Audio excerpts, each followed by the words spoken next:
اعوذ باللہ من الشیطان الرجیم بسم اللہ الرحمن الرحیم الحمد للہ رب العالمین وصلی اللہ علی سیدنا محمد وآلہ الطاہرین قال اللہ تبارک و تعالی فی محکم کتابہ المجید بسم اللہ الرحمن الرحیم بل الانسان علی نفسہ بصیرہ۔ موضوع بحث معرفت شناسی، علم شناسی، ایپسٹیمولوجی، اور آپ کی خدمت میں یہ بیان ہو چکا کہ علم ہے کیا، علم سے کیا مراد ہے، اور یہ بیان ہو چکا کہ علم سے مراد مطلق آگہی ہے، ہر قسم کی آگہی کو علم کہا جا رہا ہے۔ اور پھر یہ سوال کا جواب کہ کیا علم حاصل کرنا ممکن ہے؟ جی ہاں، علم حاصل کرنا ممکن ہے۔ اگر نہ ہوتا تو ہماری زندگی مختل ہو جاتی، ہماری زندگی کے جو کام کاج ہے وہ سب کے سب، اور جو تمام تر ضروریات ہے وہ کوئی بھی پوری نہیں ہوتی، اور ہمارے تمام تر زندگی کے کام کاج ادھورے رہ جاتے، کوئی بھی کام ہم نہ کر پاتے، کیونکہ ہر کام کے لیے اس سے پہلے ڈیسیجن لینے کی ضرورت ہوتی ہے، اور ڈیسیجن لینے کے لیے علم کی ضرورت ہوتی ہے۔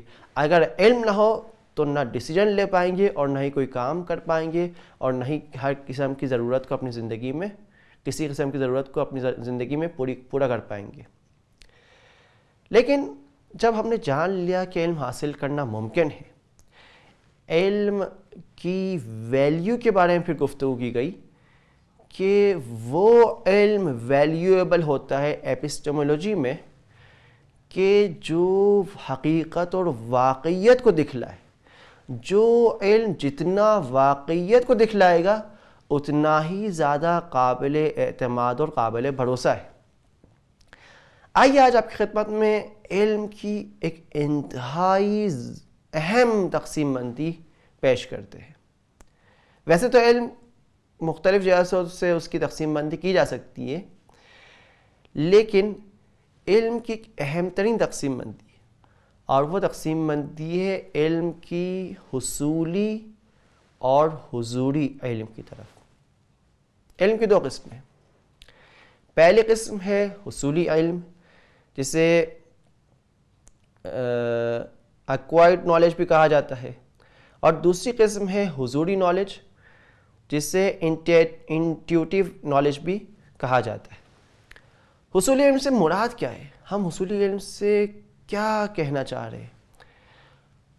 مثال کے طور پر میرا علم اس ٹیبل کے بارے میں، ظاہر سی بات ہے کہ میں اس ٹیبل کے بارے میں علم رکھ رہا ہوں، لیکن کیا یہ ٹیبل کے بارے میں جو میرا علم ہے ایسا علم ہے کہ ٹیبل میرے اندر حاضر ہو چکا ہو؟ نہیں، یہ ٹیبل میرے اندر حاضر نہیں ہوا، بلکہ اس ٹیبل کی ایک پکچر اور تصویر ہے جو میرے ذہن میں موجود ہے۔ خود ٹیبل میرے اندر نہیں ہے، اس ٹیبل کی تصویر میرے پاس آ رہی ہے۔ میرا علم اس ٹیبل کے بارے میں اس تصویر کے ذریعے ہے کہ اگر وہ تصویر نہ ہوتی تو میں اس ٹیبل کے بارے میں بھی علم نہ رکھتا۔ اس علم کو جو تصویر کے ذریعے ہوتی ہے، جو ایک امیج کے ذریعے ہوتی ہے، اس علم کو حصولی علم کہا جاتا ہے۔ اس کے مقابلے میں حضوری علم، حضوری علم یعنی کیا؟ حضوری علم وہ علم ہے جس میں عالم اور معلوم کے درمیان کوئی تصویر واسطہ نہیں بن رہی، کوئی حائل نہیں ہے کہ عالم کو اور معلوم کے درمیان فاصلہ ڈال سکے۔ معلوم پر عالم مکمل طور پر احاطہ رکھتا ہے، اور ان کے درمیان کسی قسم کا کوئی واسطہ موجود نہیں ہے۔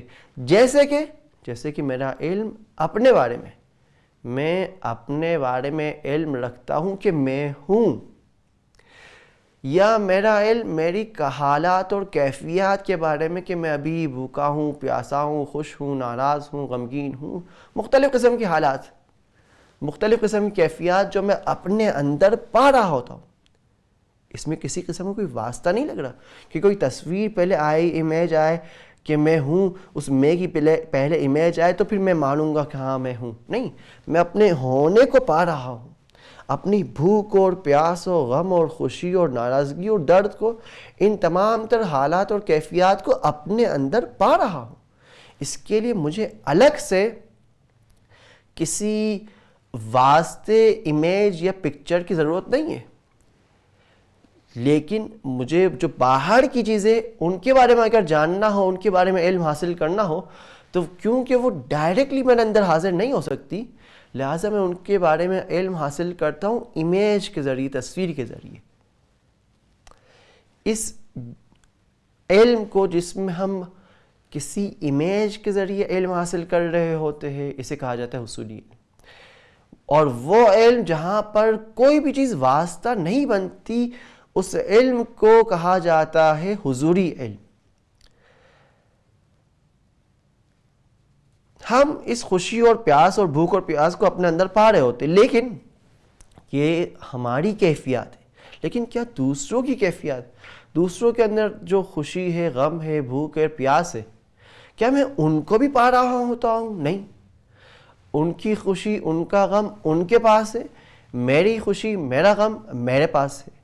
میں اپنے خوشی اور غم کو پا رہا ہوں حضوری علم کے ذریعے، وہ شخص اپنی خوشی کو، اپنے غم کو پا رہا ہے اپنے حضوری علم کے ذریعے۔ میرا علم اس کی خوشی کے بارے میں، میرا علم اس کے غم کے بارے میں حصولی علم ہوگا، نہ کہ حضوری علم، کیونکہ میں اس کے علم کو اس کی خوشی کو جو جان رہا ہوں، اس کے غم کو جو جان رہا ہوں، وہ آ کر مجھے بتا رہا ہے۔ اس کے بتانے کی پکچر اور تصویر میرے ذہن میں آ رہی ہے، اس کی آواز کو میں سن رہا ہوں، اس سے ایک تصویر بنا رہا ہوں، اس تصویر کے ذریعے میں اس کی خوشی اور غم کے بارے میں علم حاصل کر رہا ہوں۔ وہ والا علم میرا حصولی علم ہو جائے گا۔ یہ والا علم جہاں پر میں اپنی خوشی اور غم کو پا رہا ہوں، اسے حضوری علم کہا جائے گا۔ لہٰذا ہر ایک کا علم اپنے بارے میں، اپنی حالات اور کیفیات کے بارے میں حضوری علم ہوگا، نہ کہ دوسروں کے بارے میں اور دوسروں کی کیفیات کے بارے میں۔ اسلامک ایپسٹمولوجسٹ اس چیز کو مد نظر رکھتے ہوئے علم کی دو قسمیں بیان کر رہے، حضوری اور حصولی۔ حضوری وہ علم جس میں بغیر کسی کانسیپٹ، کسی امیج، کسی تصویر، بغیر کسی نوشن کے واسطے کے ہم اس معلوم کو اپنے اندر پا رہے ہوتے ہیں، جبکہ حصولی علم یعنی وہ علم جس سے ایک امیج اور تصویر کے ذریعے حاصل کیا جائے۔ ایپسٹمولوجسٹ کا علم حضوری سے کیا مراد ہے؟ کیا ایک شخص دوسرے شخص کے برابر کھڑا ہو جائے اور یہ ایک شخص کا دوسرے شخص کے حضور میں حاضر ہو جانا ہی اسے علم حضوری کہا جاتا ہے یا نہیں؟ ایپسٹمولوجسٹ کا علم حضوری سے کچھ اور ہی مراد ہے۔ ایک شخص جو دوسرے شخص کے برابر میں کھڑا ہو گیا ہے، ایپسٹمولوجی کے اصطلاح میں اسے علم حضوری نہیں کہا جاتا۔ عرف میں شاید کہا جائے، معاشرے میں کہا جائے کہ دونوں آپس میں حاضر ہے، ایک دوسرے کے سامنے حاضر ہے، لیکن ایپسٹمولوجی کے علم میں اسے علم حضوری نہیں کہا جاتا۔ وہ تو ایک دوسرے کو اپنی آنکھوں سے دیکھ رہے ہوتے، اپنی حالات اور کیفیات کو پا رہے ہوتے، لیکن وہ جو پا رہے ہوتے ایک امیج ان کے ذہن میں آ رہی ہوتی ہے ایک دوسرے کی، لہٰذا ان کا علم ایک دوسرے کے بارے میں حصولی علم ہوتا ہے، نہ کہ حضوری علم۔ لہٰذا وہ علم جو بغیر واسطے کے ہو، صرف اور صرف اسی علم کو حضوری علم کہا جائے گا۔ اور یہ عین ممکن ہے کہ مثال کے طور پر میرا علم جو میری کیفیات کے بارے میں ہے، میرا علم جو میرے سیراب ہونے کے بارے میں ہے، میں اپنے آپ کو سیراب پا رہا ہوں، یہ میرا سیراب پانا علم حضوری ہے، لیکن سیراب ہونے کی وجہ وہ گلاس پانی کا ہوگا جو میں نے پیا ہے، جس کی وجہ سے میں اپنا آپ کو سیراب پا رہا ہوں۔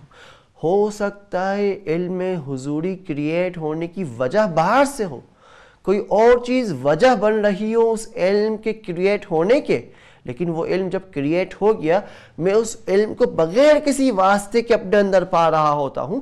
اس میں اب کسی قسم کے واسطے کی ضرورت نہیں ہوتی ہے، لہٰذا اب اس قسم کے علم کو حضوری علم کہا جائے گا، کیونکہ میں اس کو بغیر کسی قسم کے واسطے کے پا رہا ہوں، چاہے اس کو بنانے والا باہر سے کوئی اور کیوں نہ ہو۔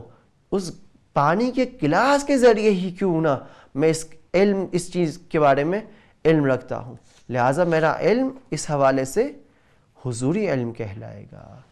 انشاءاللہ اگلے درس میں آپ کی خدمت میں حضوری علم کی اقسام بیان کی جائے گی۔ وصلی اللہ علی سیدنا محمد وآلہ الطاہرین۔